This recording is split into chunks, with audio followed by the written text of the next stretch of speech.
ഏറെ ആഗ്രഹിച്ച മത്സരം കൈയെത്തും ദൂരത്ത് വെച്ച് നഷ്ടപ്പെടുമോ എന്ന ആശങ്കയായിരുന്നു 9ാം ക്ലാസ്സുകാരി എയിന്.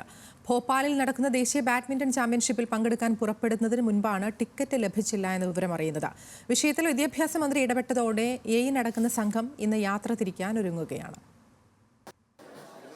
ദേശീയ ബാഡ്മിന്റൺ ചാമ്പ്യൻഷിപ്പിൽ പങ്കെടുക്കാനായി കേരളത്തിൽ നിന്നും പരിശീലകരടക്കം 24 പേരുടെ സംഘമാണ് പുറപ്പെടാനിരുന്നത്. എന്നാൽ അവസാന നിമിഷമാണ് ട്രെയിൻ ടിക്കറ്റിന്റെ കാര്യത്തിൽ പ്രതിസന്ധിയുണ്ടായത്. അതോടെ എയിനും ആശങ്കയിലായി. ഭയങ്കര ആഗ്രഹം പോകണം എന്ന് വെച്ചാൽ, പക്ഷേ ഇപ്പോൾ അവർ ഫ്ലൈറ്റ് ടിക്കറ്റ് ചോദിക്കുന്നുണ്ട്.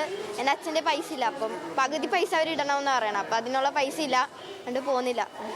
അതുപോലെ ഇപ്പോൾ റിട്ടേൺ ടിക്കറ്റും കറക്റ്റ് ആയിട്ടില്ല എന്നാണ് പറയുന്നത്. അവർ കൺഫേം ആക്കി തരാമെന്ന് പറയുന്നുണ്ട്. ഇപ്പൊ എങ്ങനെയെങ്കിലും ഇവിടെ നിന്ന് ഫ്ലൈറ്റിൽ പോകാനാണ് അവർ നിർബന്ധിക്കുന്നത്. നസോമി ഒക്കുഹാരയും PV സിന്ധുവും ഒക്കെ ഈ കൊച്ചുമിടുക്കിയുടെ ഇഷ്ടതാരങ്ങളാണ്.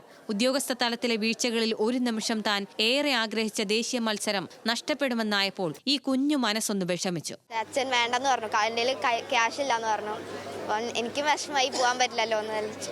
സാമ്പത്തിക പ്രതിസന്ധികൾക്കിടയിലും മക്കളുടെ ആഗ്രഹങ്ങൾക്കൊപ്പമാണ് എയിന്റെ മാതാപിതാക്കൾ. കൃത്യമായ പരിശീലനം ലഭിക്കാനാണ് പിതാവ് സൂരജും അമ്മ സിന്ധുവും തിരുവനന്തപുരത്തു നിന്ന് കൊച്ചി കടവന്ത്രയിലേക്ക് താമസം മാറിയത്. നിലവിൽ കടവന്ത്ര റീജിയണൽ സ്പോർട്സ് സെന്ററിലാണ് എയിന്റെ പരിശീലനം.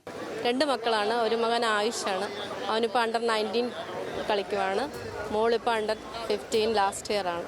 അപ്പം അവർ രണ്ടുപേരെ ഇഷ്ടം, അവർക്ക് രണ്ടുപേർക്കും ഇഷ്ടമാണ്. അപ്പം ഇതുപോലെ സാമ്പത്തിക ബുദ്ധിമുട്ടുകൾ വരുമ്പോൾ മാത്രം ഞങ്ങളൊന്ന് പിന്നിലോട്ട് പോകുന്നുള്ളൂ. അവർക്ക് പിന്നെ കോച്ചുമാരൊക്കെ നല്ല സപ്പോർട്ടാണ്. യാത്രാ പ്രതിസന്ധിക്കൊടുവിൽ മന്ത്രി ഇടപെട്ട് വിഷയം തീർപ്പാക്കി. പക്ഷെ അപ്പോഴും ദേശീയ ബാഡ്മിന്റൺ ചാമ്പ്യൻഷിപ്പിനായി ഈ കൊച്ചുമിടുക്കി പോകുന്നത് മനസ്സിലൊരു ഭാരവുമായാണ്. കായിക താരങ്ങളെ കേരളം ചേർത്ത് പിടിക്കുന്നുവെന്ന് പറയുമ്പോഴും അടിസ്ഥാന ആവശ്യങ്ങൾ പോലും നിറവേറ്റാൻ പലപ്പോഴും സർക്കാർ സംവിധാനങ്ങൾക്ക് കഴിയുന്നില്ല. എയിനെ പോലെയുള്ള ഭാവി കായിക താരങ്ങളുടെ വിഷമങ്ങളും സർക്കാർ പരിഗണിക്കേണ്ടതുണ്ട്.